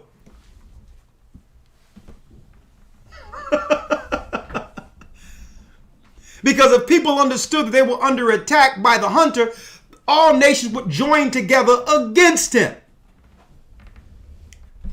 So when the people begin to wake up, when the messaging changed, when they realize that what they said before isn't what they're saying now, people are going to start asking questions. Mm-hmm. So it says one part would move out its place only to be replaced by another part. So when Christ said, ye that endure unto the end, the same shall be saved, it's talking about through these parts. To sit still and not be triggered to react while they're putting all of these different things out there to bait us, to kill us. You got to endure through these parts without being subjected to them. That's what enduring to the end is. It's going to come. But if you can see what it is, like, no, I'm cool. Because I know eventually what? They're going to move from this campaign, and one day they're going to act as if this never even happened. And then they're going to be talking about something else. When we were going through it, this was the all to end all the last couple of years. It was the end of the world. Oh my God. Hazmat tents put up, hospitals, nurses, and then that's, okay, we're finished with that. Because what? They on to the next part now. And I told people. And some people, many, have fallen. Why? Lack of faith. And now you can't control what's in you. That's it. Okay. Finish reading. It says here, and some complete their own and that of others, so that they may not understand who are upon the earth in those days, that this is the consummation of the times. And it says the people will not understand that this is the consummation of the times.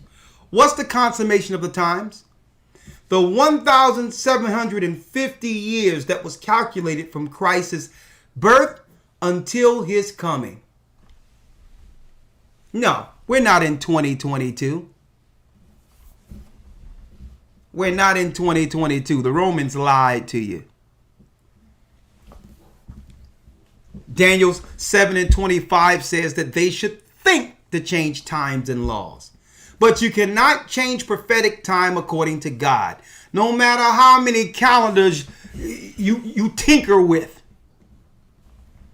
You tinker with here. And if y'all don't believe me, why don't y'all type in the Gregorian calendar and look down on the Gregorian calendar where it talks about the calendars in every part of the world. It's 2022 in America or in the Western world, but it's different dates every place, including China. What is the real time? What is the real time? Folks, we're close. We have a little time, but we're close. And even in the academy, when I break down the secrets of the times, we show you the date that's closer to the date of the Enoch calendar in it. We show it.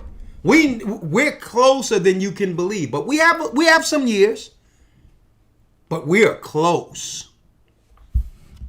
We are close, and that's another conversation I'm going to talk about. And that's why Christ says wars and rumors of wars, but the end is not yet. It doesn't mean it's the end of civilization because of war. Okay? Come on, other lawyer. 28:1. Yep. Nevertheless, whosoever understands will be wise, or shall then be wise, for the measure and reckoning of that time are 2 parts of 7 weeks. And I answered and said, it is good for a man to come and behold, but it is better that he should not come lest he fall. But I will say it's this. 2 parts of 7 weeks. 7 times 7 is 49, and the last year is 50 is a jubilee. So what Christ was breaking down was the time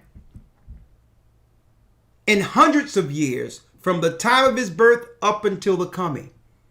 And then it breaks down to the minute level, the last 7 years before his coming.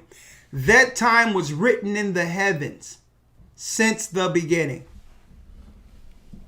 The last 7 years of the 50. Okay? We're not there yet, but we're close. Now, some people might ask, well, Elder Rawchaa, if y'all got the dates based on the time, then what does it mean when Christ says, no man know the day or the hour? Great question. No man knows the day or the hour. Why? Matthew 24 and 22 lets us know. Let's read that real quick. You're there, right? Say Matthew chapter 24 and 22. Read it. And except those days should be shortened. And except those what? And except those days should be shortened. Except those days, speaking of the last Jubilee, except those days be shortened, there should no flesh be saved. No, none of us would be left, because Satan even know how much time he has. It was written in the beginning. This is why no man know the day or the hour, because he's going to shorten that time. Satan knows exactly how much time before the judgment, because it was given to him in the beginning. So there's a race to build a tower, to space stations and all that, to get off of this earth before that time. Even if the whole world is destroyed, even if there's no people left. See? So because but for the elect's sake, those days shall be shortened. For the elect's sake, those days shall be shortened. This is why no man know the time or the day. Because the time that was allotted, Christ is going to cut short. We can give you the jubilees of times since the beginning. Give you the calendar. Hey, go to gatheringchrist.org and and actually order that calendar.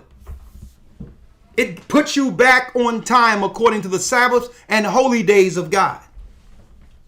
Even if we gave you that time stamp, it doesn't matter. He must come back before the time that was given the Roman Empire to rule under Satan, or none of us would be left. They have set up a systematic way of putting us down without anyone recognizing it, through a prison system. Okay? Through a eugenics system, where they need to get something in our veins that would affect the rest of our lives. And it's not just what's going on right now. It started since we were children, needing certain type of agreements to get into a school to learn.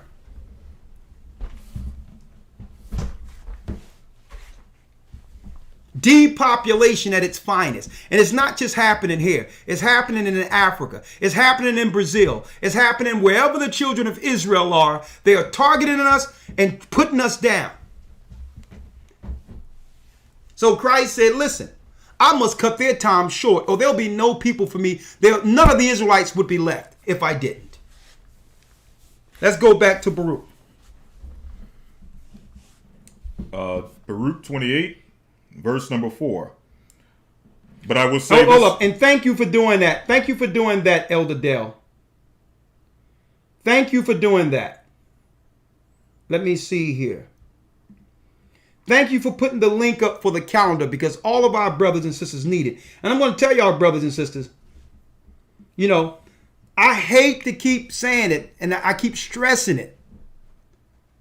I keep stressing it, the importance of the Hebrew and Bible Academy. I keep telling you. Yes, it does help us do things on this side, like the camera you see before you today, and the other things we're doing, moving to make sure that we can have food and other things to work out, knowing the time to come. Yes, it does help us. But it keeps you in the know, brothers and sisters. Even if you've been in prior academies, you are missing what we're bringing forth this one. Okay? I'm going to tell you, that's why I'm stressing it, because y'all don't know what y'all be missing on Sundays for that first day of the week learning. And now on top of that, you got PDFs where you can have yourself to learn even in the absence of the academy. This is a lot of hard work and study that have been put together to be at your fingertips. We have new lessons, finding the Ark of the Covenant. We actually know where in the book, put it this way, there's areas in Egypt where Joseph left gold in the wilderness for us that the Most High will give us access to. All of those things, archaeological proof that the Bible is real and that it's our map to the wilderness. Okay? Now, it's a lot of what we drop here, but one thing I like about the academy is you have the literature there. Literature that you can study in our absence, that's going to grow your understanding, that will, when all this stuff cut off, it's going to be those lessons in the spirit that was in those lessons, including this Sabbath, that will guide us all together. And this is why I keep stressing, get into that academy, brothers and sisters. I'm going to tell you.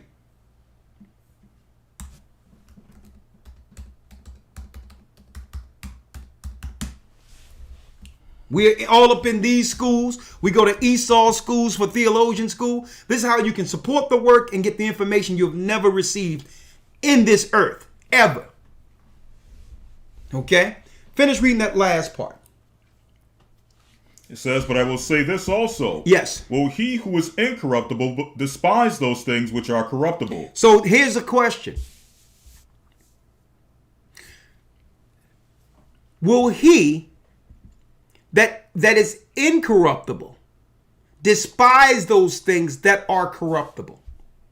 Will you look at the things that are destroying our people and say, you know what? I'm going to take a hard stand against it. Even if our people turn on me, even if they turn on me, I'm going to take a hard stand. I'm not going to compromise when it comes to corruption. I'm going to stay incorruptible. And even some of the things I put out there yesterday, I was telling Lawya, I was expecting what I put out there yesterday to be received by people to say, you know what? I didn't know that we were being attacked chemically, and that's why we're sick, losing hearing, all these. I expected that to be received with the same excitement I found it out with. I thought people were going to look at what I put out yesterday and say, you know what? Let me protect my daughters from the chemicals and all these things that are destroying them. And even though some people did, sometimes when we teach and bring things out, I'm like, sometimes I have to question,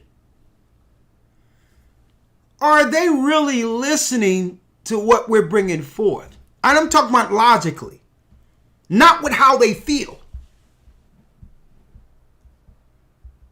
Are people really listening? So when I went into the chemicals about the depot shots and all these other things, no one is talking about that. Man, I'm glad I know so that I can tell my daughter not to make the mistakes I've made. And I'm talking about men and women protecting our daughters. I didn't know getting certain shots and all that was going to destroy the follicles in my head. I expected a windfall of people to say, thank you, Elder Rawchaa. that you're pointing out the chemicals that we thought wouldn't give us these types of side effects. We didn't know that we were sacrificing our long-term quality of life and our hearing all this, doing all of this at a young age. And it's like, I'm like, well, I can only put it out there. And this is why the Bible says, what? Those that are incorruptible, will you despise the things that are corruptible? Will you admit these are the things that are wrong and take a hard line on it? And help our sons and daughters to not suffer the curses we have suffered, regardless of how we feel personally. And it seems like there's certain things you cannot talk about unless what? There's a trigger or some type of, that's where the demon is. That's where the demon have to be destroyed. Anything that stop us from having a conversation that can save our people and help a generation of children. And it's only met with what? Tension or misdirection or people talking about something that we're not even discussing. And it's a shame. Let's read it. Last piece. Yes, sir. But if it says here, so that he might look only to those things which are not corruptible. Come on. But if, O Lord, those things shall be assuredly, or those things shall assuredly come to pass, which you have foretold me, so do you show this also unto me, if indeed I have found grace in your sight. He says, show it to me if I've found grace in your sight. What verse you at, Elder Lawya? Chapter and verse. Chapter 28, verse 7.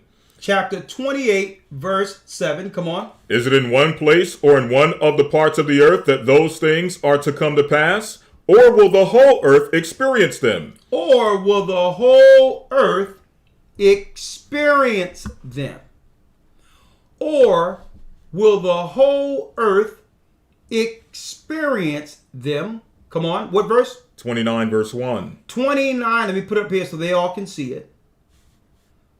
29, verse 1. Read it. And he answered and said unto me, whatever will then befall will befall the whole earth. Therefore all who live will experience them. Everyone in the earth will experience this. Everyone in the earth shall experience this. Read on.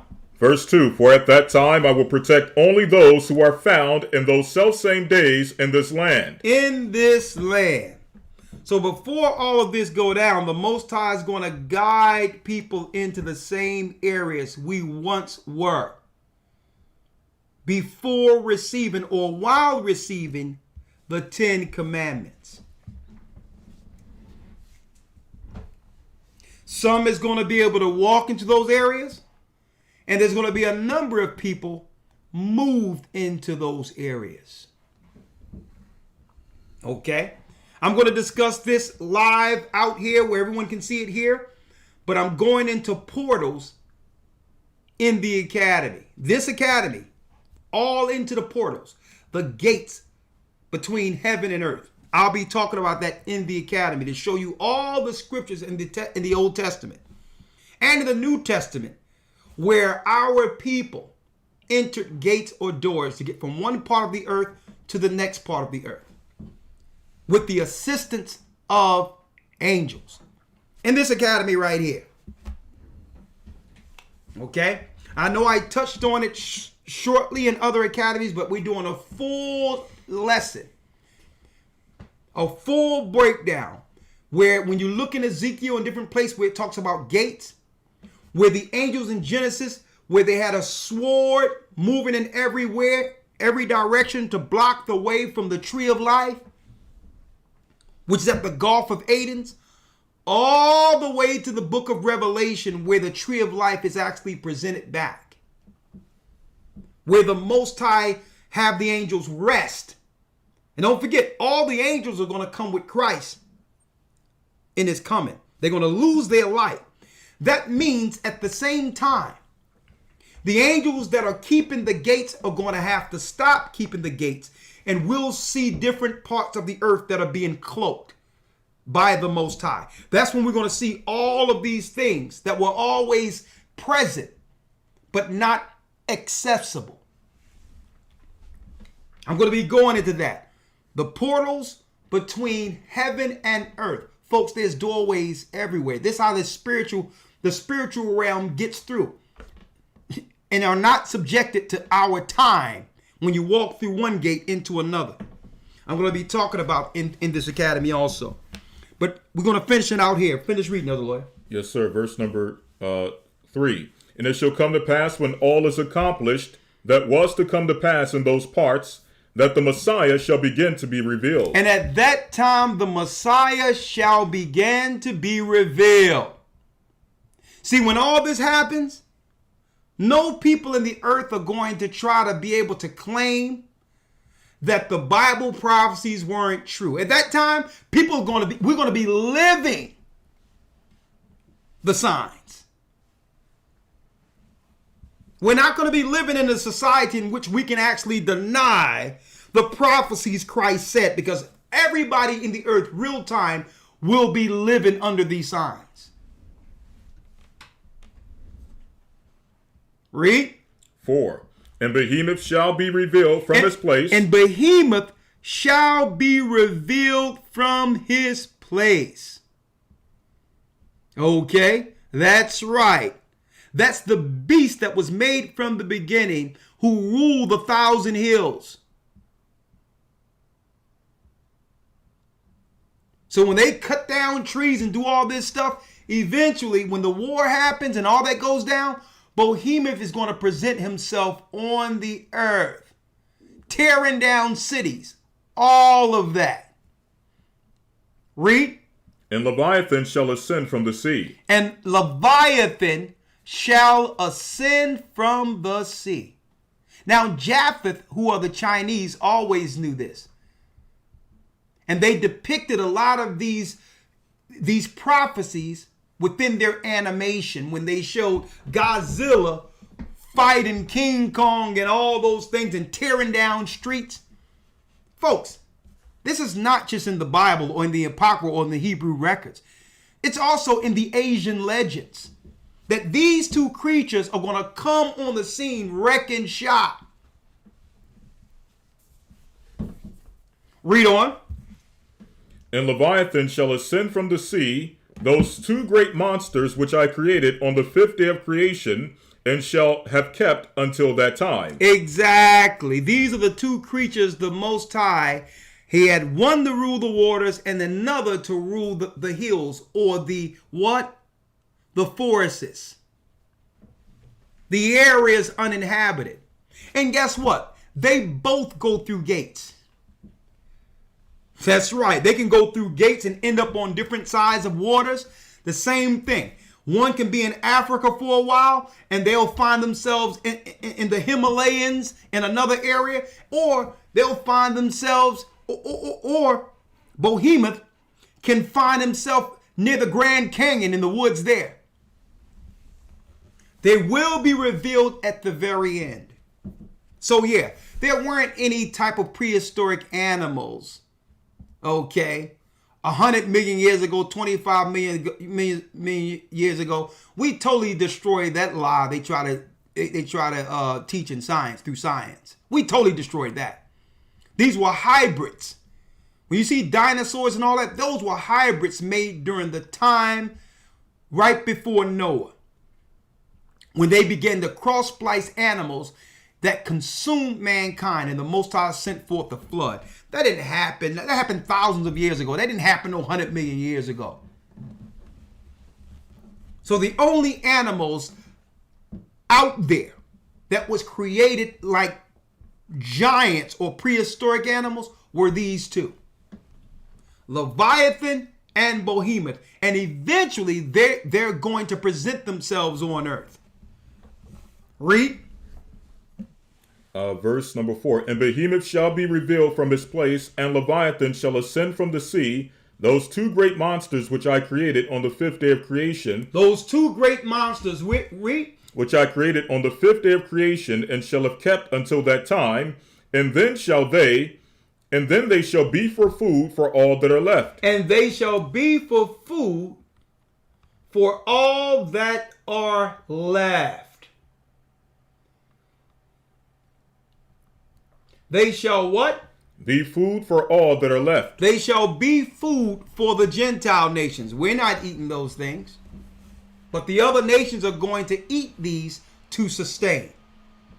Read. Verse 5. The earth shall also yield its fruit 10,000-fold, and on each vine there shall be 1,000 branches, and each branch shall produce 1,000 clusters, and each cluster shall produce 1,000 grapes. Come on. And each grape shall produce a core of wine. Look at that. The Most High will begin to nourish his people.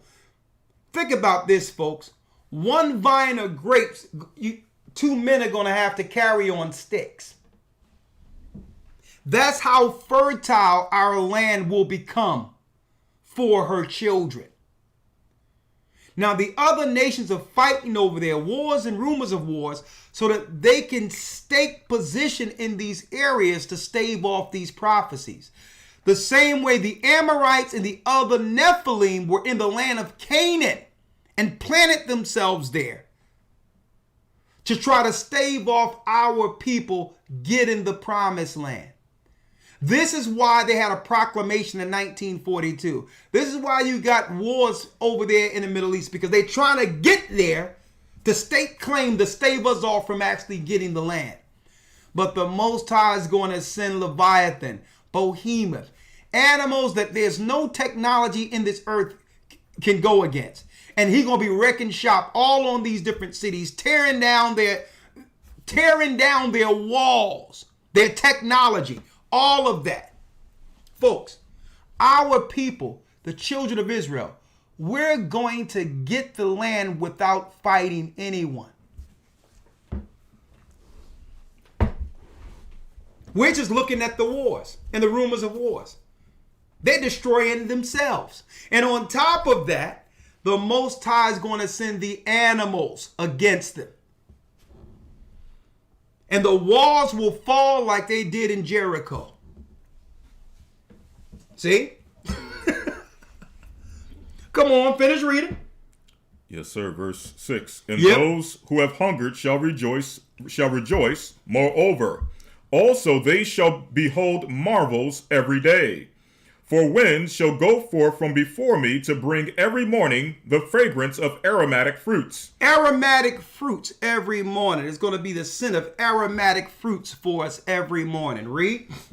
And at the close of the day, clouds distilling the dew of health. The same way it was before the curse of Adam and Eve. The clouds are going to come down and heal us.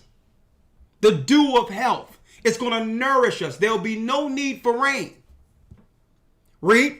And it shall come to pass at that selfsame time that the treasury of manna shall again descend from on high. Whoa. The Most High is going to have it rain angels' food, manna, like he did when we were in the wilderness before. Folks, we're going to be fine. And that's why he says, yeah, you're going to have troubles, but you must endure through the troubles. At the end of this, I'll comfort you. I'll nourish you. Don't fall to it. We prophesied all these things must come to pass. This is how the Most High is weighing in the balance on earth. Those who would choose him or the God of this world. That's what these signs are. They're tests. They're tests for us. See? Come on.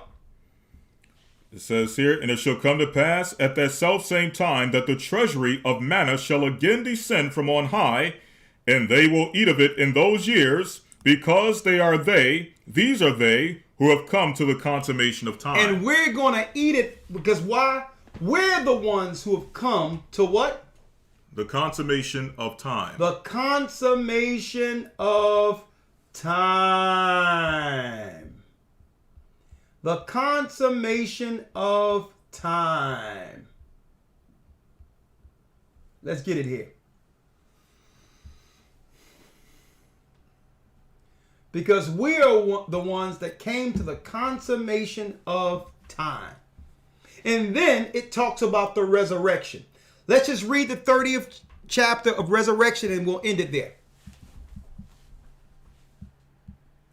All right. Chapter 30 and verse 1. And it Yep. shall come to pass after these things, when the time of the advent of the Messiah is fulfilled, and he shall return in glory. He shall return in glory. It's speaking of our Christ. So it's giving us a chronological order of what's going to go down before his return. Now, when we're eating the grapes and all that, that breaks down where we're in the wilderness with a fire round about us, protecting us from the Gentile nations. They're going to see us there, but guess what? They will not be able to touch us. Let's finish reading. Come on. Then all who have fallen asleep, verse 2, then all who have fallen asleep in hope of him shall rise again. All of our loved ones in Christ shall rise at the time, the coming of Christ. This is spoken of in Thessalonica, to prove that these books confirms the gospel. It confirms the epistles and what they knew concerning Christ's resurrection. This is Old Testament teaching. 500 years before Christ was born, these records were in the earth of the Hebrews. Read. And it shall come to pass at that time that the treasuries will be opened, in which is preserved the number of the souls of the righteous. And that's when, hey, I pray that I see mama, I see daddy, I see my grandparents. The Most High will open up the bosom of Abraham. And imagine seeing your father and mother in their full glory. Your great-grandparents who stood for Christ in their full glory, not aged. In the strength of their years, and you can recognize, you can see them and know, man, that's my mother, that's mama, that's daddy. This is where we meet our families in Christ before the takedown. Now, I'm going to be talking about the takedown, folks. The judgment of the Gentiles, week 11 of the Academy. The takedown of the Gentiles, how China falls, how America falls, how Europe falls, the whole thing. In chronological order, how each of them fall with Rome standing last to fight against Christ. The Battle of Armageddon, week 11. Finish reading. And a multitude of souls shall be seen together in one emblazage of one thought. It says, and the first shall rejoice, and the last shall not be grieved. For they shall know, or for they know that the time is come of which it is said, read, that it is the consummation of the times. The consummation of the times. The time from what? In the beginning, God created the heaven and the earth. Up until what? Christ's return. It's all been fulfilled, what was written in the heavens from the beginning. And guess what? The children of Israel at this point are free. They're free. We're free. Read on. Verse 4, but the souls of the wicked, when they behold all these things, shall then waste away the more, for they shall know that their torment has come and their perdition has arrived. And their perdition has arrived. There shall be wailing and gnashing of teeth. With that, brothers and sisters, that concludes our lesson for today. Until tomorrow, the promised seed, in which we're going to go into it like never before in the Academy. We thank you for all you do in supporting the work. And I hope you see the importance of some of these books and all that. Okay, what I did, I paralleled the rumors of wars and all that and show you what Christ said, but also showed you how Esau worked on a psychological level to war against us, to have us accept our servitude. That's why I showed the Super Bowl, the containers, and all what they're planning. But the Most High has another plan. He have another plan for us. And we are not to be troubled. And this is why Christ said, ye that endure unto the end, the same shall be saved. Choose this day which God you follow. We're following the God of Israel, who sent his son, whom the earth ignorantly calls Jesus Christ. His name is Yeshua, King of kings, Lords of lords. And we're the gathering of Christ church. Humble servants sent to teach. With that, shalom. May the Most High be with you. Stay prayed up. Of course, sin not. We will soon see Zion. Shalom. See you tomorrow in the Academy. HistoryTimes.org.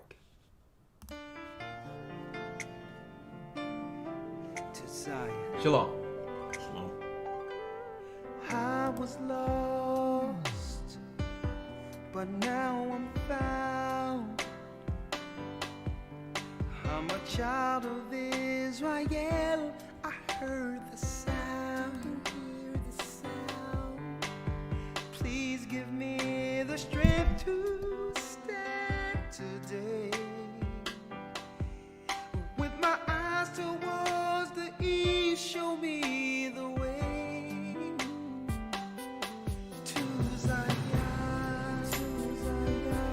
I'm on my knees, laying my life on the line. I'm begging,